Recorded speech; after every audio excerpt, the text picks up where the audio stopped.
এসির বাতাস খেতে মার্কেটে ঢুকে মেয়েদের পোশাক নেড়ে চেড়ে দেখছিলাম। হঠাৎ কর্মচারী বলল, এভাবে নাড়াচাড়া না করে বউ বা গার্লফ্রেন্ড নিয়ে আসুন, শপিং করতে মজা পাবেন। নিজেকেও অপমানিত বোধ করছি, তবুও সামান্য ভাব নিয়ে বললাম, আমার গার্লফ্রেন্ডের জন্য আমি কিনতে এসেছি, তোমার সমস্যা কি? তখন সে বলল, সরি স্যার, তবে আমি বলছিলাম কারণ আপনি পছন্দ করে নিলে ঝামেলা হবে, 70% এর বেশি তার পছন্দ হবে না, তখন আবার রিটার্ন কিংবা পরিবর্তন করতে আসতে হবে। আমি বললাম, আমার গার্লফ্রেন্ড এখানেই আসছে, তাই অপেক্ষা করছি।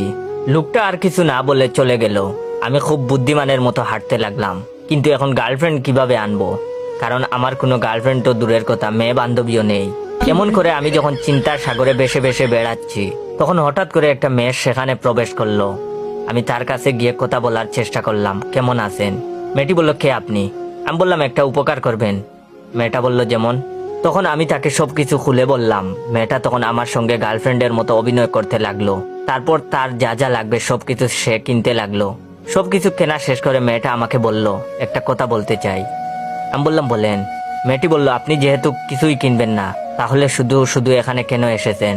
আমি বললাম, এসির বাতাস খেতে, বাহিরে প্রচুর গরম, তাই ভাবলাম কিছুক্ষণ ফ্রি ফ্রি এসির ভেতরে বাতাস উপভোগ করি। মেয়েটা খুব হাসতে লাগলো। তার হাসি দেখে সবাই আমার দিকে তাকিয়ে রইলো। আমি অনেকটা গর্ব নিয়ে বুক টান টান করলাম। তখন মেয়েটা বলল, ঠিক আছে, তাহলে আপনি আরো কিছুক্ষণ বাতাস খেতে থাকুন, আমি চলে গেলাম। আমি বললাম, আচ্ছা ঠিক আছে, কিন্তু আমিও আপনার সঙ্গে বের হতে চাই, কারণ এরা ভাববে গার্লফ্রেন্ড চলে গেছে, বয়ফ্রেন্ড যাচ্ছে না কেন? মেয়েটা বলল, না না, তাহলে সমস্যা হবে। বাহিরে আমার বাবা দাঁড়িয়ে আছে, আর তিনি আপনার সঙ্গে বের হতে দেখলে বোকাজোকা করবেন। মেয়েটা চলে গেল ক্যাশিয়ারের কাছে। তারপর কিছুক্ষণ কথা বলে আমার দিকে তাকিয়ে বলল, আমি গাড়িতে অপেক্ষা করছি, তুমি তাড়াতাড়ি চলে আসো। আমি ভাবলাম, বাহ, কত বুদ্ধি তার। আমাকে আরো কিছুক্ষণ বাতাস খাবার ব্যবস্থা করে চলে গেল। কিন্তু আর না, এবার বের হতে হবে। বের হতে যাব এমন সময় আমাকে তারা ধরে ফেললো আর বলল, ভাই, টাকা না দিয়ে কোথায় যাচ্ছেন? আমি বললাম, কিসের টাকা? তখন তারা বলল, আপনার গার্লফ্রেন্ড 13,790 টাকার পোশাক নিয়ে গেল, সেই টাকা। আমি আকাশ থেকে পড়লাম।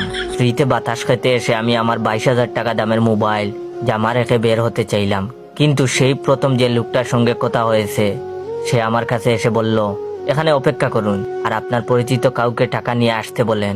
আমি বললাম, আশ্চর্য, এতক্ষণ আমি কি করব? তখন লোকটি বলল, কেন, ফ্রি ফ্রি এসির বাতাস খাবেন?